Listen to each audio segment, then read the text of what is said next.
Over the past few months, I've managed to talk some trash about a lot of motorcycles, probably ensuring that I'll never get invited to any bike launches. I've criticized the BMW R18 for being a bloated status symbol and the Harley Pan America for being, aesthetically challenged. But if any bike company was to be immune from criticism, I thought it was going to be Yamaha. After all, they make the most reliable bikes, according to Consumer Reports at least, and I even bought one with my own money. Full price, no YouTube discounts. Although Yamaha, if you give me a discount, I'll take back everything I'm about to say in this video. Just kidding, I won't. So what's the problem? Well, the bike that I put a deposit on, the one that was released everywhere but North America last year, is still not here. I've contacted my dealer and there's no word on when it will be here.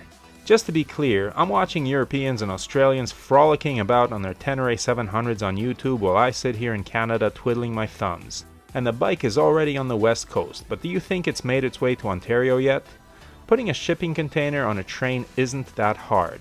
And just to be clear, the original concept for this bike came out in 2016. 4 years and I'm still waiting. But this personal bellyaching is not the primary focus of this video. I don't need the world's smallest violin playing for me, and I don't need any cheese with my wine.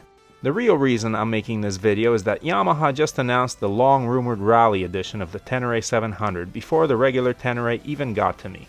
And you know what? I'm underwhelmed. I'll tell you why in a second.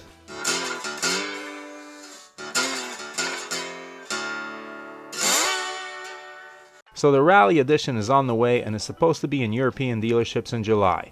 About the same time, the first regular Teneres are arriving in Canadian dealerships.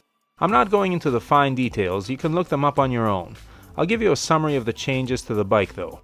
A rally edition implies that the bike will be more off-road capable, and this one will feature some enhanced off-road protection in the form of a larger and thicker bash plate, an aluminum rad protector and a chain guard. It will have Yamaha's taller rally seat, tank grip pads, off-road grips, LED turn signals, and a better sounding Akrapovic muffler.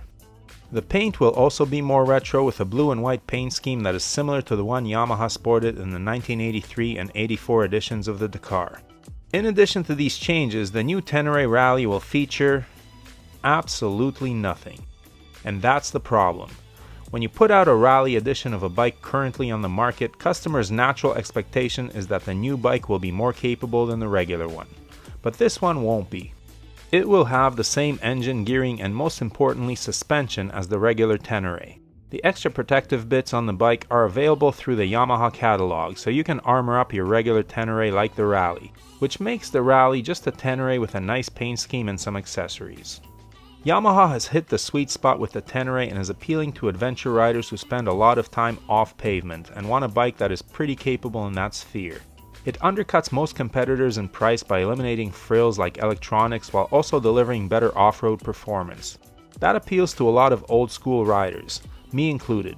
But the one bike that can outperform it off-road is the KTM 790 Adventure R, and the reason it does is down to its awesome suspension.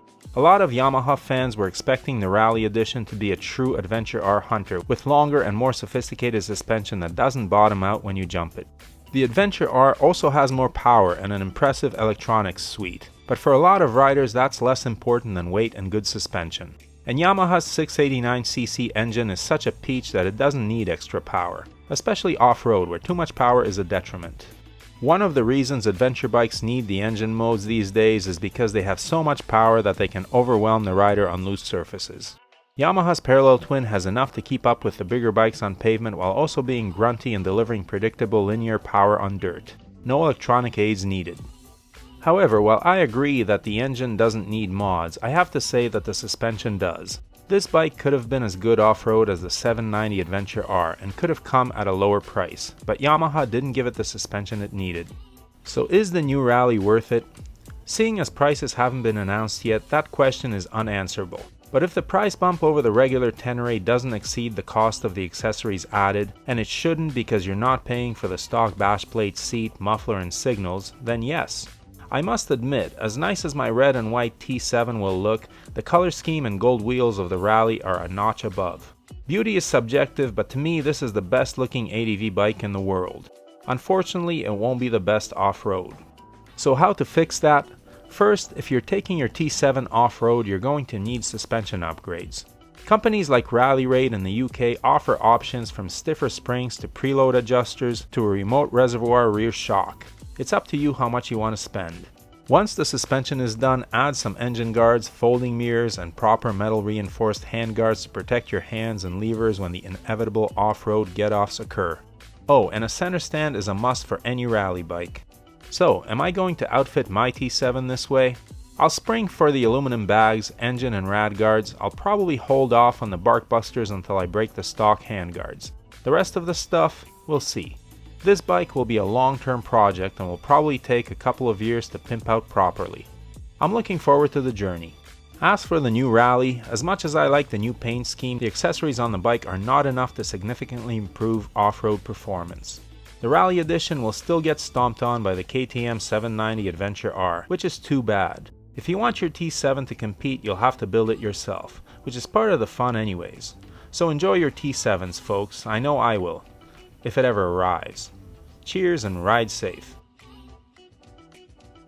If you're interested in any of the gear that Brooke and I wear or use, or the camera equipment we use to film this channel, the links are below. Everything listed there was bought with our own money and we are not sponsored by any company. However, the links below are affiliate links and the channel is paid a small amount for referring you to shop at no additional cost to you. We do not recommend any products that we are not satisfied with ourselves, but we do strongly urge you to do your research and select the correct size for items like helmets and clothing. As always, thanks for watching, your support is greatly appreciated. Please hit that subscribe button, give the video a thumbs up, and leave a comment below. And whatever you ride, enjoy it. Wave at other bikers no matter what they're riding, we're all part of a brotherhood and sisterhood. Keep the rubber side down, shiny side up, and may the spokes be with you.